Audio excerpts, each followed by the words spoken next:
Bueno,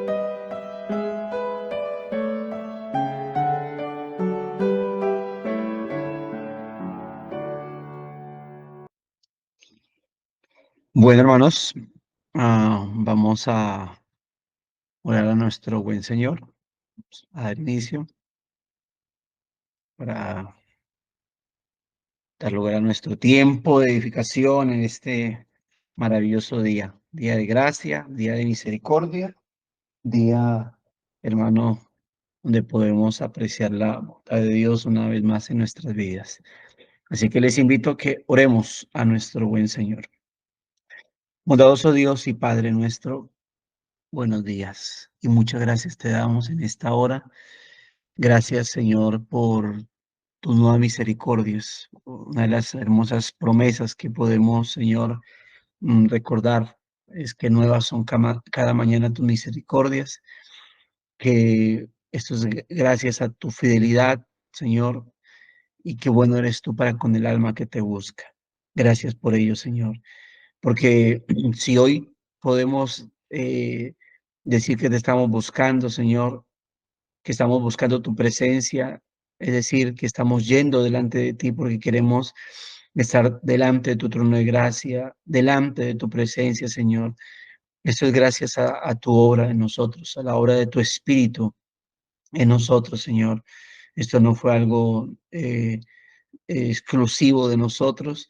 Esto es gracias, Señor, a tu bondad. Por eso el apóstol Pedro en su carta te exalta y nos unimos a esa exaltación. Bendito, oh Dios y Padre de nuestro Señor Jesucristo, que nos has bendecido, Señor, que nos hiciste renacer para una esperanza viva, según tu grande misericordia, Señor.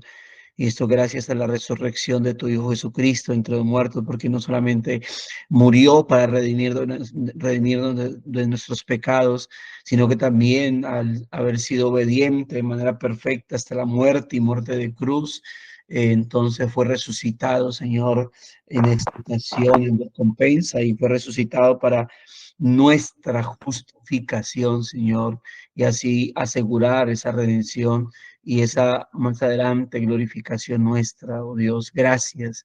Muchas gracias por todas esas bendiciones que a causa de ello tenemos en Cristo Jesús nuestro Señor.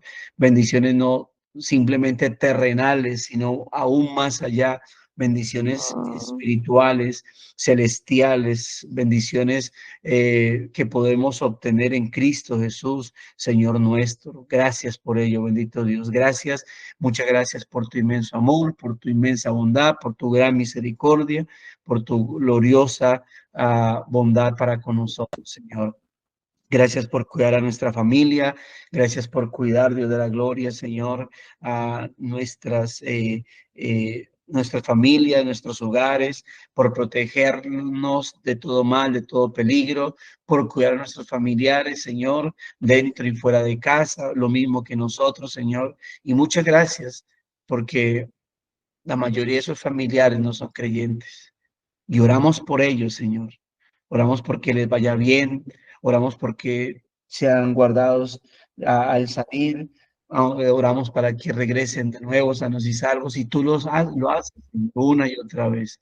Gracias, Señor, porque aunque no lo merecen, porque no son hijos tuyos, porque no son nacidos de nuevo, porque pecan una y otra vez contra ti, y eso implica que merecen cualquier castigo, Señor. Tú preservas sus vidas, Dios. Tú les das fuerza para poder trabajar, para poder llevar alimento a casa, Señor. Y te agradecemos por ello, porque el que les pasara algo malo, Señor, sería añadir tristeza a nuestras vidas, aun cuando lo que hicieses fuese justo, Señor. Pero gracias por cuidarlos. Pedimos, Señor, que esta preservación de vida sea para salvación de sus almas, Señor. Que esta preservación de vida, que estas bendiciones terrenales que les da, Señor, puedan trascender a que también reciban bendiciones espirituales, las cuales solamente se dan por medio de Cristo. Y lo que te pedimos es eso, Señor, que ellos puedan llegar a tus caminos, a tus sendas, Señor, poder ir por ese camino de justicia, de salvación, Señor. por tu camino, Dios de la gloria. Padre, en tus manos, Dios de la gloria, Señor, ah, coloco, bendito Dios, por eso nuestras familias, las familias de nuestros hermanos. Y te agradecemos, Señor, por tu bondad, por concedernos estar nosotros, Dios, porque no somos mejores que ellos, tal vez incluso en vidas pasadas, en comparaciones de vidas antes de Cristo, tal vez ellos que no son creyentes sean mucho mejor en comportamiento, pero te plació salvarnos a nosotros. Por eso nuestro anhelo es que salves a nuestra familia, Señor, tal como lo hiciste con nosotros, Señor. Creemos que si nos salvaste a nosotros, puedes salvar a cualquier persona, Señor. Padre, gracias. Gracias por aquellos que son creyentes, que han llegado a tus caminos. Presérvalos, Señor, y concédenos, Dios, ayudarnos mutuamente para mantenernos y sostenernos unos a otros en este peregrinaje, Dios mío. Gracias. Muchas gracias te damos por Cristo, nuestro Señor y Salvador y Redentor.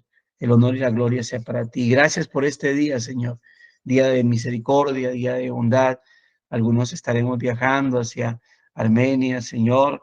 Hoy tendremos, hoy, mañana, un evento eclesial, Dios, y oramos para que esos hermanos que estarán viajando, pues todo salga bien, todo esté bajo tu cuidado, bajo tu protección, Señor, y que el resto de los que van a tener, Dios, aún su día de trabajo o incluso su día de viaje a algún lugar en particular, bueno, Dios, que nos permita llegar a todos al lugar donde vayamos a llegar, Señor, donde tengamos planeado ir, que nos cuide, nos protejas y que cualquier cosa que en tu providencia ya esté establecido, bueno, que podamos sortearlo y podamos manejarlo correctamente, sin desesperación, con sabiduría, pero siempre sabiendo que tú estás al control de todo, Señor, porque eres sapientísimo en tus decretos y por lo tanto sapientísimo en el cumplimiento de los decretos, es decir, tu divina providencia.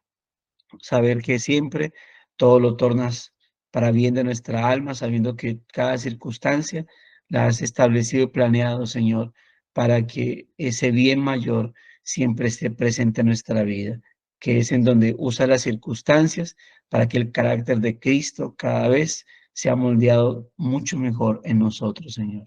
Gracias. Muchas gracias te damos, Señor, por este tiempo, por la lectura del devocional y por las palabras que podamos reforzar leyendo este devocional, Señor. Te agradecemos en Cristo Jesús, nuestro Salvador. Amén. Septiembre 11. Historias de la provisión de Dios. Ustedes pensaron hacerme mal, pero Dios lo cambió en bien para que sucediera como vemos hoy y se preservara la vida de mucha gente. Génesis 50:20.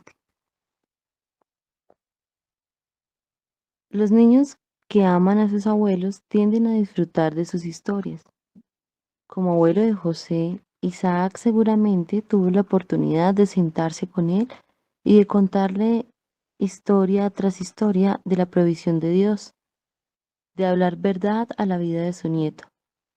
Solo podemos imaginarnos cuánto debió haber apreciado José los relatos y la instrucción de Isaac.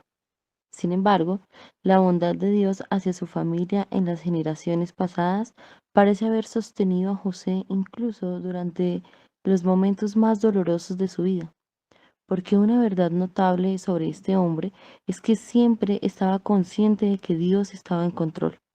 Seguramente José estaba aprendiendo a decir, como cantaría más adelante el salmista: hubiera yo desmayado si no hubiera creído que había de ver la bondad del Señor en la tierra de los vivientes. Salmos 27:13. De hecho, José tuvo una oportunidad tras otra de ser testigo del cuidado providencial de Dios. Como muchacho de 17 años, pudo ver a Dios trabajando incluso a través del odio de sus hermanos. La sugerencia de Rubén de que lo echaran a un pozo, en última instancia, le salvó la vida. Pero fue la intervención de Dios la que dio a Rubén esa idea y la que permitió que los hermanos de José accedieran al plan. Un poco después, una caravana ismaelita pasó justo a tiempo, como si Dios la hubiera dispuesto para ese momento. Y por supuesto, así fue. Ellos estaban en sus negocios cotidianos. Podrían haber echado un vistazo a José y decir, olvídenlo, no lo necesitamos. No obstante, la providencia de Dios determinó que lo compraran. En cada caso, Dios utilizó intereses y deseos egoístas de otros como instrumentos para salvar la vida de José y finalmente la de muchos más. La verdad de Génesis 50:20 es el fundamento para la vida de José. Aunque sus hermanos pensaron hacerle mal, Dios pensó hacerle bien, y las intenciones de Dios siempre ganan. El Padre terrenal de José estaba en su casa en Canaán, pero su Padre celestial lo acompañó hasta Egipto.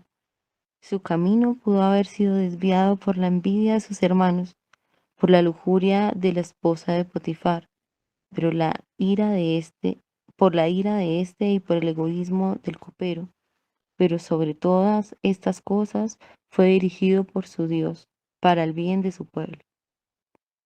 ¿Atesoraremos esta verdad sobre Dios tal como José?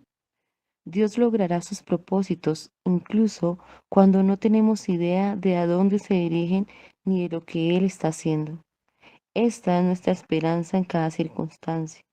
Cuando lleguen las pruebas, no debemos evitarlas porque sabemos que vienen de la mano de un Padre amoroso y que de alguna manera harán avanzar sus planes para salvar y sustentar a su pueblo. Podemos ver la bondad de Dios en la vida de nuestra familia espiritual en generaciones pasadas, tanto en la escritura como en la historia de la iglesia. Puedes estar seguro de que en todos tus días y dudas, en todos tus temores y fracasos y en todas tus relaciones fracturadas y sueños rotos, sigues estando bajo su cuidado paternal. Génesis 49:28 al 50 y 21. Es un buen devocional para recordarlo cada día de nuestra vida, ¿no? Es un tema relacionado con la providencia de Dios y recordemos pues que la providencia del Señor es ese cuidado. Uno, el cuidado que Dios tiene de nosotros, pero no un cuidado que surge espontáneamente, ¿no? Mm, o de un momento a otro que de pronto Dios le dio por planear, sino que ese cuidado de Dios, esa atención de Dios hacia su pueblo, es algo que ha sido predeterminado por Él. La providencia es el cumplimiento del decreto de Dios. Y esa providencia, como en alguna ocasión lo mencionábamos, está relacionado totalmente con la forma en cómo Dios trata a su pueblo y cómo utiliza todo lo que está alrededor para, para poder bendecir a su pueblo de la manera en cómo él haya planeado bendecirlo, ¿no? Y una de las tantas historias que puede usar mm, el escritor, pues está la de Génesis el capítulo, o lo que conocemos como el capítulo 50, que es la historia de José, ¿no? Cada vez que va a hablar de la providencia del Señor, uno tiene tres historias muy particulares que puede usar. La Biblia está llena de eso, ¿no? Pero hay tres historias casi que nos narran detalle a detalle, no todo, pero sí nos dan mucho, que es la historia de José, la historia de Ruth y luego la historia de Esther. Son tres historias en los que uno puede observar, o sea, los escritores se enfocan a narrar por lo menos los detalles principales, sino uno a uno, sí lo hacen principales, y uno puede ver esa providencia del Señor y cómo Dios va tornando todo para que vaya llegando al punto donde Él ha establecido que llegue. ¿Sí? Es decir, cuando hablamos de la historia de la provisión de Dios, que son parte de la providencia, tengamos en cuenta que nada de esto tiene que ver con el hecho de como que cosas que cojan por sorpresa a Dios y Dios diga, ¿qué hago? ¿Qué hago? ¿Qué hago? O sea, no es como uno. que uno, hay gente que tiene esa capacidad de que pasa algo y bueno, ¿qué hago? ¿Qué hago? ¿Qué hago? ¿Qué hago? Ya, listo, lo tengo, ya sé qué voy a hacer y pueden solucionar y entonces utilizan esto que pasó, bueno, vamos a hacer acá, entonces el plan B, el plan C, el plan D, si eso no funciona, vamos a hacer esto. Dios no funciona de esa manera. Dios es sapientísimo, soberano en todo lo que hace. Pero lo vemos, lo especial es que eso Dios lo tiene establecido, ¿sí? Y cuando lo vemos en una historia bíblica, cuando, por ejemplo, me conozco la historia de José, como ya sé el final, entonces yo puedo narrar con emoción lo que está pasando. No, mira, y entonces los hermanos de José lo odiaron y lo iban a matar, esto y lo otro, y no la puede, pero ellos no sabían lo que iba a pasar. Sí, sí, cuando uno mira nuestra vida hacia atrás, digamos, cuando uno dice, estoy en un buen punto, o ya puedo narrar narrar esas experiencias que me pusieron en un buen punto, pero que al principio yo no sabía para dónde me llevaba. O sea, ahorita uno las narra y dice, no, y entonces yo cuando llegó y pánico, me salió, se me quebró el negocio, y entonces, no, y yo decía, no, yo qué voy a hacer, pero no, es que espera, le cuento lo que iba a pasar. O sea, yo la cuento así ahora, pero cuando en ese momento, o sea, uno no estaba emocionado, uno dice, uy, ¿ahora qué será lo que Dios me tiene para mí? Porque esto va a tornar para bien, ¿sí? Porque uno no dice, uy, ¿será consecuencia de eso, o lo otro? ¿Será que estaba pecando contra el Señor al hacer esto para acá? Y entonces no se desespera, ¿y ahora qué voy a hacer? Es la reacción de muchos de nosotros. eh, y que lamentablemente, ¿no? O sea, creo que si bien hay asuntos en los cuales uno tiene que ocuparse, el problema es cuando nosotros en vez de ocuparnos nos preocupamos, nos ansiamos, nos afanamos, bueno, cosas así, y olvidamos estas realidades, ¿no? No, él habla acerca quiere relacionarlo todo, de las historias de provisión del Señor, como el tema de cómo, por ejemplo, el abuelo de José posiblemente contaba, ¿no? Dice, los niños que aman a sus abuelos tienden a disfrutar sus historias. Yo no tuve abuelitos, o sea, sí los tuve, pero no los conocí. Cuando nací ya todos se habían finiquitado, así que no tuve la dicha de tener abuelos, pero pero mi papá y mamá tienen una cantidad de historias que aún de grande hay cosas que yo llegaba a saber que no sabía. Historias que uno dice, "Ush, tenaz", y claro, pues ahorita uno ve la historia y conoce dónde están los padres de uno hoy en día. Entonces uno dice, claro, y eso lo fue llevando a esto, y entonces uno hace preguntas, entrevistas a los padres de uno y cuentan esas historias, ¿no? Y cómo en medio, a pesar de su no cristianismo, uno veía como que ahí estaba la mano del Señor protegiendo, ahí estaba la mano de Dios guardando, cuidando, y todos nosotros, aun cuando hoy en día creo que rebobinamos, tenemos ya historias para hablarle a nuestros hijos y contar cómo Dios ha preservado nuestra vida, cómo Dios nos ha cuidado. Hay historias muy peculiares que tengo, y en ocasiones se las he contado a mi hija y ella como se emociona, ¿no? Pero ahora se emociona porque porque quien se la está contando está frente a ella y porque de alguna manera, lo que decía ahorita, tiene uno esa emoción o pone esa intriga de no, espere lo que va a pasar, pero en su momento complejo, en su momento era difícil, pero al final uno apunta hacia todo eso para decir, mira cómo Dios siempre estuvo en el asunto. ¿Sí? Y nosotros, ¿sabe qué? El problema con este tema es que llega una circunstancia, miramos hacia atrás y cuando observamos nuestras circunstancias, llegamos a la conclusión, pero mire cómo Dios siempre encamina todo para bien. Mire cómo Dios siempre nos enseña a través de eso. Y viene una circunstancia, ay, ¿y ahora qué va a pasar? ¿Qué vamos a hacer? ¿Qué va a ocurrir? Dios mío, ¿por qué me pasa esto? Para después más adelante estar diciendo, mire cómo Dios, tan bueno Dios. O sea, siempre el punto de cuando ya vemos en cómo me benefició eso, entonces decimos, mire cómo Dios es tan bueno. Hermanos, hermanas, Dios siempre es bueno. Dios siempre es sapientísimo en medio de su soberanía, de su omnipotencia y lo que él permite, no porque le toque, como dicen algunos, en algunos sectores evangélicos que hablan de la voluntad permisiva de Dios, pero como que algo que como Dios no puede hacer nada, como yo soy el que toma mis propias decisiones y Dios está maniatado, a menos que yo le diga, bueno, pues intervenga Dios. Entonces Dios, ay, qué bueno, voy a hacerle. Entonces, no, algunos creen que Dios está ahí y que eso es la voluntad permisiva, que la voluntad de permiso de Dios es que, bueno, pues como Él no me dice que me intervenga, me toca quedarme aquí quieto, ¿sí? Le he dicho a los hermanos que una de nuestras oraciones es, Dios, por favor, toma el control de esto. Y como que Dios dice, ay, menos mal me lo pidió, ya voy a tomar el control de esto.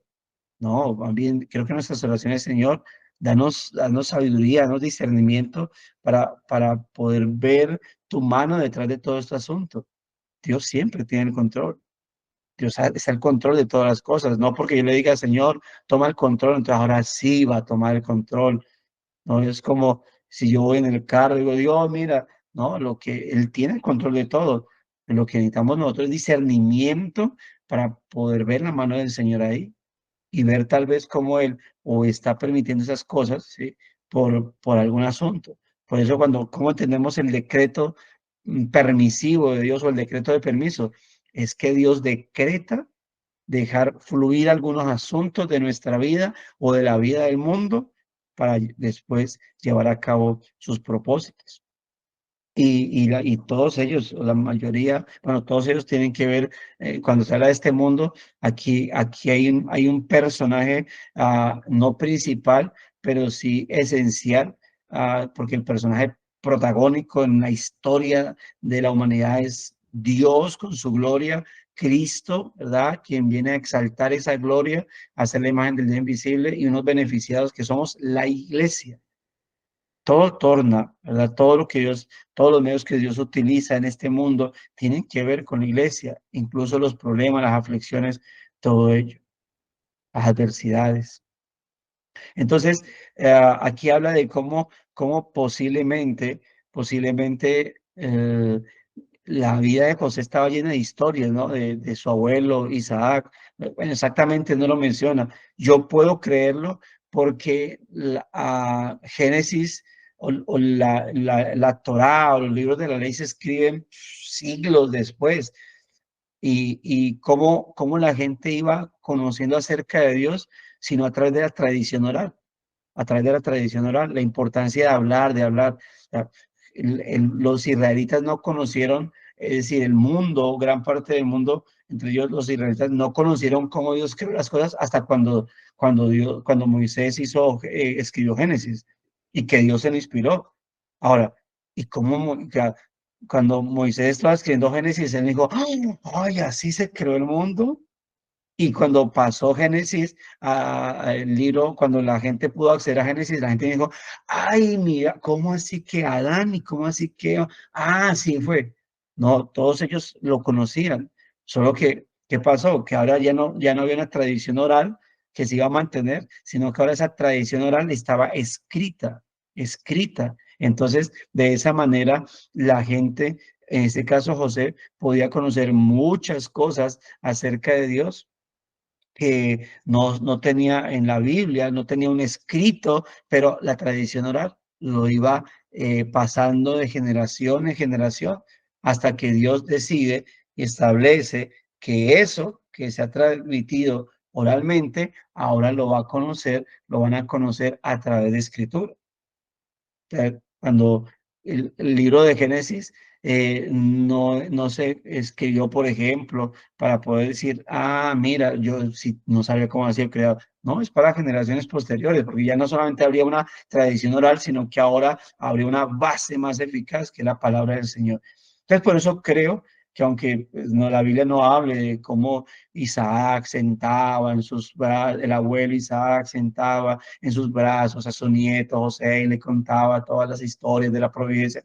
No lo dice, pero es así como funcionaba todo el asunto. Eso no hay problema en que el escritor, en este caso el devocional, haga esas referencias, ¿no? Pero todo esto, esas verdades, ¿no? Podemos, podemos decir cómo terminan enseñando a José, ¿no? Y cómo termina viendo José la bondad de Dios hacia su familia en todo ese tiempo. Incluso dice aquí, durante los momentos más dolorosos de su vida, y dice, note esto, dice, seguramente José estaba, bueno, dice, porque una verdad notable sobre este hombre es que siempre estaba consciente de que Dios estaba en control de todo. Ahora, como en alguna ocasión ya estuvimos hablando de José y le correspondió a este servidor, yo le mencionaba que José, para Dios ponerlo en el lugar que Dios le colocó, lo puso, eh, el segundo hombre al mando de la nación más importante y más poderosa mundialmente en ese momento, Dios tenía que moldear a José.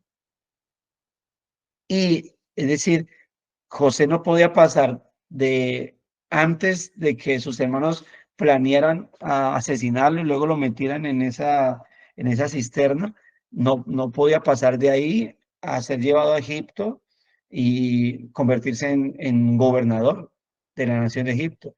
Dice, José con todo y todo, la, la, lo noble, podemos decir que era, lo devoto que era, lo entendido que eran las cosas del Señor, tenía que crecer en madurez. Yo no veo a un jovencito de la iglesia decir, uy, ese joven es muy noblecito, mire, está ahí, vamos a colocarlo de pastor, vamos a, listo, ya, no, o vamos a entregarle la empresa ya, porque él es muy noblecito. Tiene que madurar en medio de su nobleza, en medio de su entendimiento, hay que llevar la madurez y Dios quería llevarlo a eso. Yo creo que todos esos procedimientos estaban planeados por el Señor. El permitir, no el que Dios movió, porque algunos creen o ven esto, el asunto de los hijos, de los hermanos de José, como que Dios los empujó a que secuestraran, a que intentaran matar a José. No, estaba en el corazón de ellos, su corazón pecaminoso. Lo que Dios hizo fue regular eso. Eso fue lo que Dios hizo, regular las circunstancias para que no fueran más allá de donde pudiesen haber ido. Entonces, y ese es el decreto la providencia del Señor. Dice aquí, seguramente José estaba aprendiendo a decir lo que más adelante cantaría el salmista, ¿no? En Salmo 27, hubiera yo desmayado si no creyese que veía la bondad de Jehová en la tierra de los vivientes. O sea, esa era la convicción que tenía José.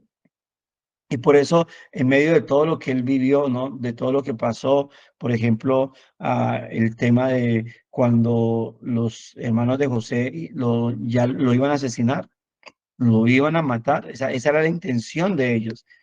Pero Rubén sugirió que no lo mataran, que lo vendieran. Y note cómo esa idea, como dice el escritor del devocional, surge gracias a Dios. Y no solamente eso, porque fácilmente ellos pueden, o sea, si tenían la intención de matarlo, o sea, si ya tenían la intención, ante una sugerencia decían, no, qué cuento, vamos a matar a ese pelado. O sea, el corazón de los hermanos de José estaba podrido. O sea, desear matar al menor y todos, o sea, estaban mal. O sea, eso no fue como que un arranque de ira. O sea, uno en un arranque de ira no está a punto de matar con un cuchillo así como que, o sea, un arranque de ira donde ya usted le ponga el cuchillo a alguien aquí como la punta y ya le está saliendo sangrecita. Eso no es como, ay, no, qué pena, me dejé llevar de la emoción. No, es que un momento de ira, o sea, no, eso ya es algo terrible. O que lo estén matando y lo tengan que separar porque lo haga, porque ya usted está aquí o ahorcando a esa persona y tengan que separarlo. Sea, eso no, eso muestra el corazón podrido que en una persona. Ellos lo iban a matar. Y una simple sugerencia de no, metamos la cisterna y vendámoslo. No, qué cuento, vamos a matarlo. ¿Qué hizo Dios? Regula esa emoción, ¿sí? Regula esa emoción. Y lo que hace es no solamente sembrar la idea en José, dar la idea de que lo vendan, sino que también permite que los hermanos de José accedan a ese plan. Listo, bueno, vamos a venderlo y miramos qué nos inventamos luego. Luego no te lo dice. Lo que uno diría, oye, qué casualidad. Y cuando de momento, cuando dicen que es que vamos a hacer, metamos en cisterna, algo así, iba pasando una caravana de los que iban comprando esclavos de camino en camino. Y le muestran a José. No sé si José era, si se muestra como que era un jovencito, más de casa, todavía no está en el campo. No puedo pensar que José, a menos que nacieran así con una contextura así, estilo fábulas de Grecia, donde los jóvenes o los hijos nacían todos corpulentos y no, yo me imagino, yo puedo ver que era, si era alto, no sé, era un joven común y corriente, un jovencito y de casa engalamido, como dicen algunos. Entonces, yo puedo creer que no tenía esa contextura de esclavo, así como, como que los de la caravana lo miraron y dijeron, wow, ese es el que necesitamos. Que básicamente voy a decir, "No, un niño, no, eso es muy flojo. ¿Sí? Entonces seguir, pero no, no solamente pasa la caravana, qué casualidad, o como dirían algunos mejor, qué diosidencia, pasa la caravana y lo ofrecen y en vez de decir, no, no, no, no, no, ya tenemos, es más, vamos a comprar gente ya madura, gente ya fuerte, así, no, lo mira y dice, listo, para algo nos servirá. Y lo compra. Estaba la providencia de Dios detrás de todo eso, mis hermanos. Y en cada caso, Dios utilizó, escuche esto, utilizó intereses y deseos egoístas de otros como instrumentos para salvar la vida de José y finalmente la de muchos más. Y ojo con esto, Dios lo utilizó. Y eso obviamente no quiere decir, eso no quiere decir que ellos ya fueran exonerados de su culpa, como que, bueno, si Dios lo utilizó para bien, entonces eso significa que ellos terminan siendo como héroes. O sea, Rubén es un héroe, los demás de José héroes, porque si no es por ellos, entonces no pasa todo eso que ocurrió en Egipto. O sea, no, hay que aplaudir es más bien que, oiga, ustedes iban a matar a José, bien, bien, uy, no, de las que ustedes nos salvaron. No, no significa eso. Uy, no, qué bueno la hazaña de la esposa de Potifar. Venga, venga, gracias por haber tentado a José y haberlo calumniado, porque no, si no es por usted, no, no nos salvamos, nos morimos de hambre prácticamente. No, eso no exonera para nada la culpa de ellos. El que Dios utilice el pecado de unos para traer o encaminar o cumplir un propósito no exonera a nadie de su culpa. Lo que Dios hace es simplemente usar eso para el bienestar. Es decir, esto para dejar en claro, mis amados hermanos, que Dios siempre va a estar al control de todo. Dios realmente es al control de todo. Dios siempre, o sea, va a usar lo que el enemigo quiere usar para destrucción, y eso es una de las rabias más terribles del enemigo. Otro asunto providencial es Job. O sea, note cómo Dios determina, recordando que quien pone la charla de Job a Satanás es Dios mismo. O sea, no es que Satanás viene a decir, oiga, si ha visto a Job por ahí, que lo estoy viendo. No, simplemente él se presenta, un evento curioso, para mí bastante muy poético en su expresión, que él se presentó entre los hijos ay, Satanás era un hijo de Dios, porque dice cuando se presentaban los hijos de Dios delante del trono, ahí apareció Satanás. ¿Sí? Entonces, aparte de que de alguna manera esa expresión de padre o de hijo en el antiguo pacto, de alguna manera, en algunos casos hace referencia a la parte creacional y a Dios como creador, no como padre en el mismo sentido del Nuevo Testamento. Bueno, es otro tema. Pero al final, note cómo Dios, cómo termina Job. Ah, hablaba lo que no entendía. De oídas te había oído, mas ahora mis ojos te ven. Me arrepiento en silicio, en ceniza. O sea, ¿cómo empieza el libro de Job y cómo termina? termina con un Job transformado, un Job maduro, un Job que aunque moralmente era intachable y tenía en mente que eso se hacía para Dios, en realidad en su devoción, en su vida espiritual estaba mal. Job era un moralista excelente, pero un devoto a Dios, no, porque él mismo lo expresa al final de su libro. Ahora mis ojos te ven. Yo hablaba lo que no entendía. Yo creía que estaba bien. O sea, a los ojos humanos estaba bien, intachable, pero a los ojos de Dios pasaba como el tema de la iglesia de Éfeso en Apocalipsis. A los ojos humanos, qué iglesia tan maravillosa. Yo quiero ser miembro de ahí, yo quiero pasar a esa iglesia, pero a los ojos de Dios, has dejado mi primer amor. Podemos estar leyendo libros, congregarnos y todo. Entonces, ¿y qué va a usar Dios? ¿A quién usó, por ejemplo, con el caso de Job? A Satanás. Satanás tenía en mente destruirlo. Punto. Y voy a usar hasta los amigos de Job para que lo destruyan. No sabía que lo que estaba haciendo Dios era usándolo. ¿Para qué? Para formar la vida de Job. Ah, proceso que vivió Job. Espero nos corresponda a otros procesos más tranquilitos. Que incluso el mismo José, Dios todo lo torna para bien. Dios va a hacer lo que sea, hermano, para llevarnos a un buen estado. Note lo que dice ahí. La verdad de Génesis 50:20 es el fundamento para la vida de José. Aunque sus hermanos pensaron hacerle mal, Dios pensó hacer bien. Y aquí es interesante porque yo sé que el texto que creo que lo usó Nueva Biblia de las Américas, el texto que más usa, y ahí dice, ustedes pensaron hacerme mal, pero Dios lo cambió en bien. ¿Verdad? Y ojo con eso, porque a mí me gusta mucho bueno, me gusta cómo lo traduce la Reina Valera, ¿no? Dios lo encaminó, ¿sí?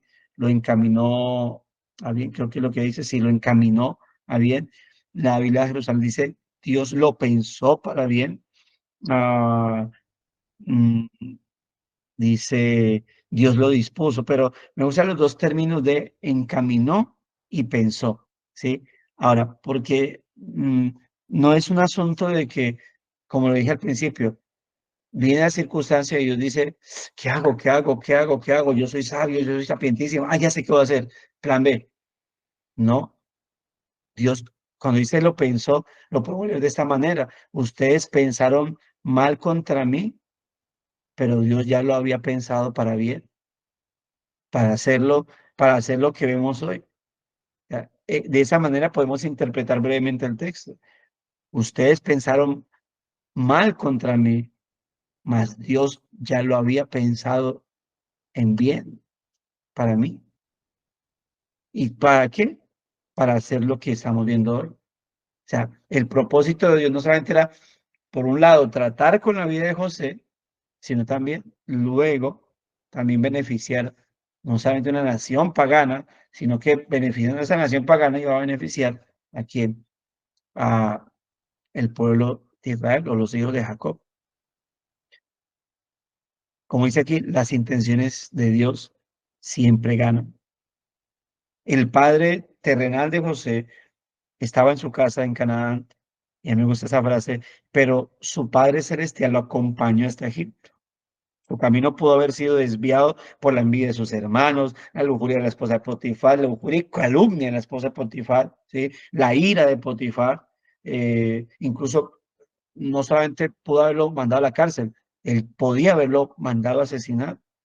Luego el egoísmo o el olvido del copero, pero por sobre todas esas cosas fue dirigido por Dios para bien de su pueblo. Y esto me recuerda porque hay una escena mayor que me puede recordar, me puede llevar a esto.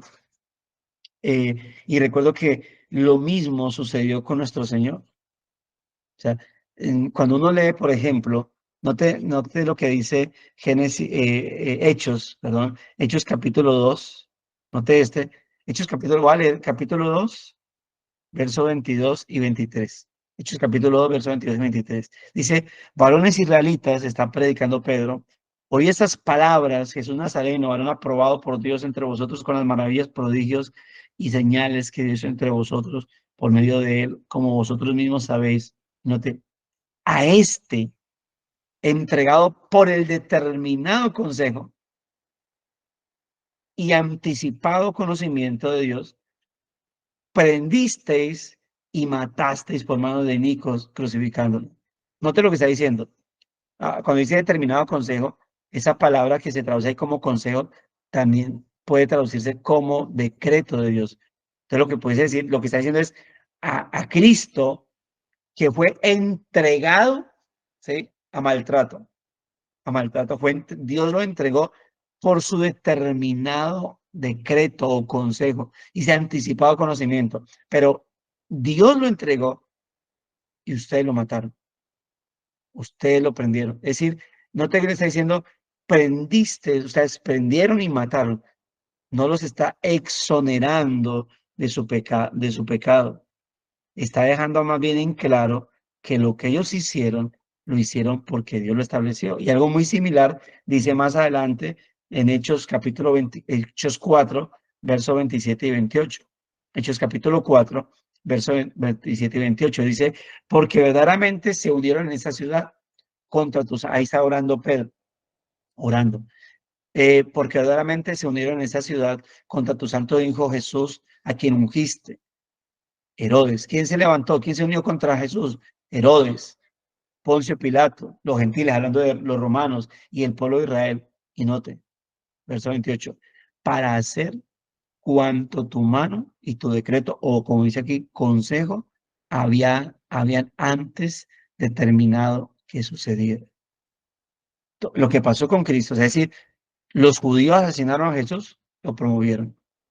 Los romanos asesinaron a Jesús, sí. Los soldados, Herodes, Ponce, sí. ¿Son culpables ellos del asesinato? Sí. Por eso vino lo que vino para Jerusalén, años 70, y luego para la destrucción de Roma.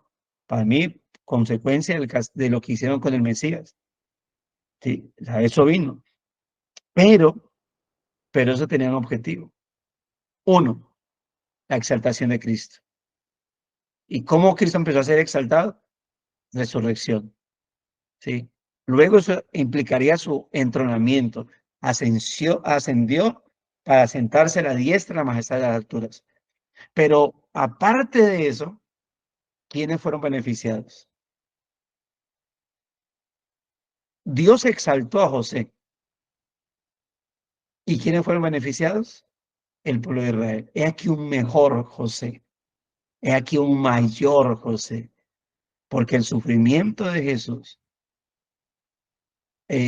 fue usado por Dios para luego la exaltación de Jesús mismo, para beneficiar a un pueblo, su iglesia, para alimentar a un pueblo con un alimento mejor, la palabra de Dios. Un mejor José, mis hermanos. Y detrás de tanto José como de Jesús, que está, uno, el decreto de Dios, dos, su providencia, su divina providencia. ¿Cómo termina o cómo concluye el escritor? Dice, atesoramos esta verdad sobre Dios, tal como José, atesoramos que Dios está al control de todo. Note lo que dice. Dios logrará sus propósitos. ¿Cuántos dicen amén? Incluso cuando, ojo, aquí también hay que decir amén. Incluso cuando no tenemos idea de a dónde se dirigen ni de lo que Él está haciendo. ¿Ven? Note, incluso cuando no tenemos idea de a dónde se dirige ni de lo que está haciendo. Hay momentos donde digo, yo no sé cómo esa circunstancia me ayuda para bien, pero de que me ayuda, me ayuda. ¿Qué me toca hacer? ¿Qué nos corresponde hacer? Postrarnos ante el Señor y decirle, Dios, ayúdame a descansar en ti. Esta es nuestra esperanza. ¿Qué cosa? Dios logrará sus propósitos. ¿Cuál es nuestra esperanza? Todo está al control de Dios. Cuando tú oras, de pronto, es muy peculiar, muy, muy constante la oración, Dios, toma control de eso, toma control de esto, ¿sí? Es muy, muy particular. Ya, uno la escucha hasta en los reformados, Dios, toma el control de todo esto. Uno dice, Señor, danos discernimiento para entender cómo es que tú estás controlando esto y yo puedo descansar. O más bien, dame la confianza de que tú tienes control de esto y yo puedo descansar. ¿Sí? A veces podemos ver cómo Dios está controlando los asuntos, otras veces simplemente necesitamos descansar porque no lo veo, pero lo está controlando. ¿Sí? Necesitamos es, uno, sí, tal vez, Dios, ayúdame a ver cómo lo estás haciendo, cómo está el control de esto. Hermano, si podemos ver, decir, una cosa es que yo vea el final de José, José está en el final y decir, yo sé que Dios está al control de esto. Dios, yo sé ahora cómo Dios está al control de todo eso, pero José en la cisterna pudiese decir, yo sé que Dios está al control de esto, de todo esto.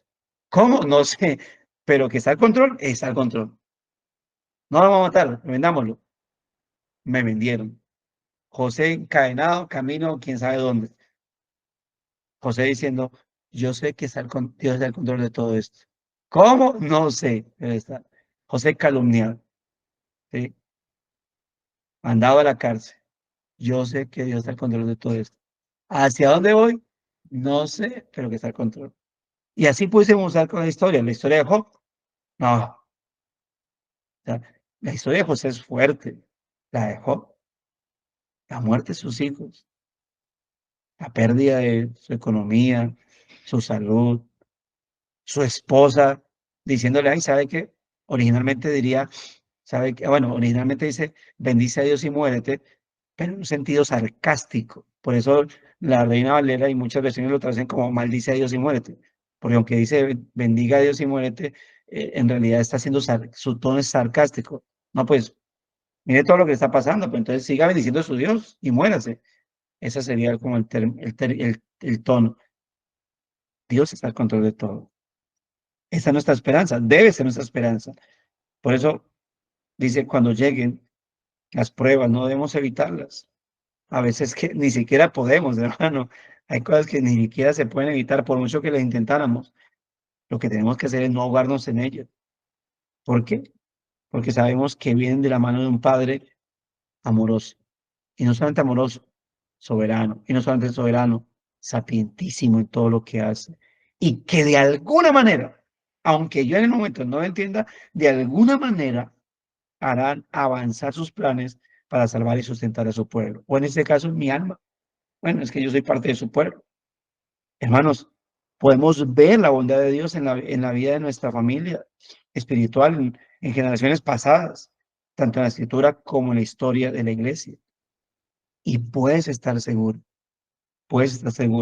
en todos tus días, incluso dudas, en todos tus temores y fracasos, en todas tus relaciones fracturadas y sueños rotos, que sigues estando bajo su cuidado paternal. No estás fuera del propósito de Dios. Hay gente que ha pensado, no, yo creo que Dios no está pendiente mío, porque está pendiente pues de personajes más importantes, hombres de Dios, iglesias grandes, que pues, sí, pero pues, yo, como diríamos con un pastor amigo, nosotros usábamos el término nosotros, una muñeca de vaca ahí, nosotros usábamos el término pues muy despectivo, pero nosotros no somos ninguna muñeca de vaca, no somos ningún huevo de mosca, hermanos, nosotros somos los hijos de Dios, aquellos por los cuales Él envió a morir a su hijo. O sea, jamás te desprecies ni te saques de la voluntad del Señor, porque si Dios no escatimó ni a su propio hijo, Él no va a hacer entonces que haya enviado a morir a su hijo por ti, como para hoy no estarte escuchando. No puede ser que Dios haya permitido que que hombres pecaminosos le pongan la mano a su hijo, a lo que él más ama, para que después estemos diciendo, no, yo no creo que Dios me esté escuchando, yo no creo que Dios me esté atendiendo. Te está atendiendo, pero es que te está moldeando también. Entonces, si en algunas ocasiones Dios no está haciendo lo que tú quieres que Él haga, es porque te está moldeando. Y lo que tenemos que aprender a discernir, hermano, hermana, es que realmente esto lo está haciendo para bien. Y en vez de patalear como niños en el suelo y hacer berrinche, es confiar en el Señor. Como dice, como enseña el apóstol Pedro, echa sobre Jehová tu carga, porque Él te sustentará. No dejará para siempre caer justo. No, eso dice, se lo dice Salmos. Echando toda esta ansiedad sobre Él, dice Pedro, porque Él tiene cuidado de vosotros. Humillaos, pues, bajo la poderosa mano de Dios, y Él te exaltará cuando fuere tiempo. Y que esa exaltación es que me va a exaltar y todo el mundo va a decir, wow, mire, ahora es gobernador del departamento. No, exaltación ahí puede ser dos cosas. Uno, su gloriosa venida donde Dios transformará todas las cosas. O dos, tu madurez espiritual, tu madurez espiritual. Ponerte en un estado de madurez donde Él te quería. Hermanos, esto es parte de la providencia del Señor. Pero a todo esto podemos acceder hoy en día. ¿Sabe por qué? Por la obra que Dios hizo en la cruz del Calvario. Por todo ese camino hacia donde Dios puso a su Hijo Jesucristo para después darnos un bien mayor. Note, el camino hacia donde Dios puso a José fue para un bien terrenal. No morirán de hambre. Hermanos, lo que Dios hizo con Jesús, recordémoslo, es para un bien mayor, la salvación de nuestra alma, para que no muramos en condenación. Y para darnos alimento, el pan de vida, que es Cristo nuestro Señor. A Dios la gloria. Por eso, mis amados hermanos. Vamos a dejar aquí, no sé si alguien tenga algún comentario. Si lo tiene, guárdelo, porque primero voy a leer lo que dice, ah, qué comentarios hay acá. Escribe Juan Carlos, ¿cuánta evidencia valiosa tenemos en las Escrituras para conocer el carácter, la sabiduría y la soberanía de nuestro maravilloso y amoroso Dios? Él quiere que le conozcamos porque al conocerlo, al ver el cuadro completo, tendremos más confianza y podremos esperar confiadamente en su providencia, de que siempre será para bien. Él es el mismo ayer, hoy y siempre y tiene un final asegurado para cada situación. Jeremías 9, capítulo 9, versos 23 y 24 dice, así dijo Jehová, no se lave el sabio en su sabiduría, ni se lave en su valentía, ni en su valentía se lave el valiente, ni el rico se lave en sus riquezas, mas alabes en esto que soy alabado, en entenderme y conocerme que yo soy Jehová, que hago misericordia, juicio y justicia en la tierra, porque esas cosas quiero, dice Jehová. Amén. Y amén. Bueno, mis amados hermanos, si no hay ningún comentario, inquietud al respecto, vamos a orar entonces a nuestro Señor. Ah, y invito a algún hermano o hermana que quiera dirigirnos en oración, que, que lo haga voluntariamente. Hermana Andrea Carolina Vázquez Camargo, ¿nos vas a dirigir en oración? Bueno, vamos a hablar, mis hermanos. Mm. Amado Padre Celestial, Señor, grande es tu misericordia, Señor, grandes son tus bondades. Eres un Padre amoroso, un Padre sabio, Señor, que día a día no solo, Padre, moldeas nuestro carácter y nos das lo que nosotros necesitamos, sino lo que queremos, Padre, sino que tienes cuidado de cada uno de tus hijos, Padre. Te queremos agradecer el día de hoy por este aprendizaje que tenemos, Señor. Gracias por tu gloriosa salvación. Gracias por colocar tu espíritu en cada uno de nosotros, Señor. Perdona nuestro pecado, Señor. Perdona nuestra rebeldía. Perdona nuestra necedad de no ver, Señor, que a veces las pruebas para que tú permites para crecer espiritualmente y las banderas que debemos colocar, no lo hacemos, Padre, y finalmente caemos y no solo la prueba, sino la consecuencia de lo que nosotros hacemos, Padre. Pero aún así, Señor, tú nos das tu mano y nos dices, ven. Aún así, Padre, tú sanas, sustentas, cuidas, provees, Señor. Cuán amoroso eres, Padre. Cuán maravilloso es ver tu amor, Señor. Aún en aquello que nosotros no entendemos o no podemos controlar, Señor, pero tú sí. Estás aquí, Señor, a pesar de nuestro pecado. Y, Señor, tú conoces cada una de nuestras vidas, de los que estamos aquí reunidos, Señor, y conoces realmente los anhelos de nuestro corazón, Señor. Y también sabemos que nuestro corazón es egoísta, Padre. Gracias por no permitir estos anhelos, Señor, sino realmente gracias por llevarnos en un proceso de santificación a ti.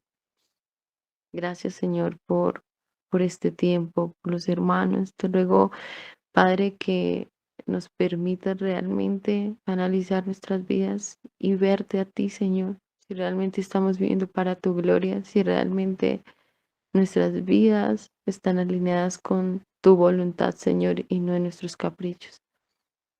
Señor, te ruego que seas tú ayudándonos a examinar nuestros corazones y que quites, Señor, todo lo que no deba estar y que no nos permita verte a ti. Te ruego por la salud de mis hermanos, Señor, por nuestra hermana Gladys, por las peticiones que hemos tenido en el grupo, Señor, y también te oro por las personas que se están añadiendo a este grupo, Señor. Si alguno no conoce al Señor, Padre, te rogamos, como decía el pastor al inicio, que seas tú trayéndolo, Señor, porque si pudiste salvarnos a nosotros miserables pecadores, Padre, puedes hacerlo con cualquiera. Te damos gracias por tu Hijo Jesús, Señor, y te imploramos que, Señor, tú continúes utilizando lo que debas utilizar, aunque a nosotros nos duela, para nuestro proceso de santificación, Padre.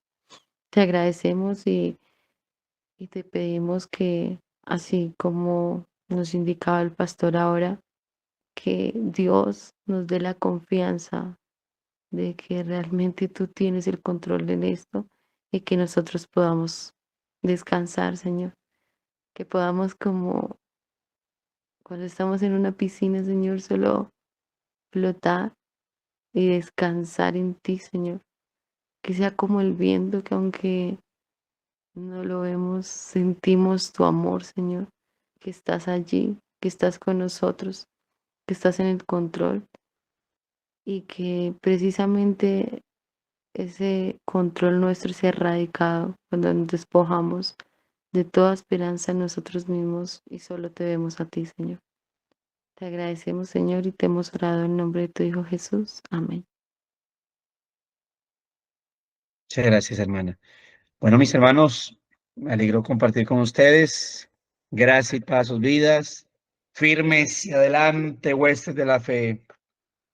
Nos vemos mañana a la misma hora por el mismo canal.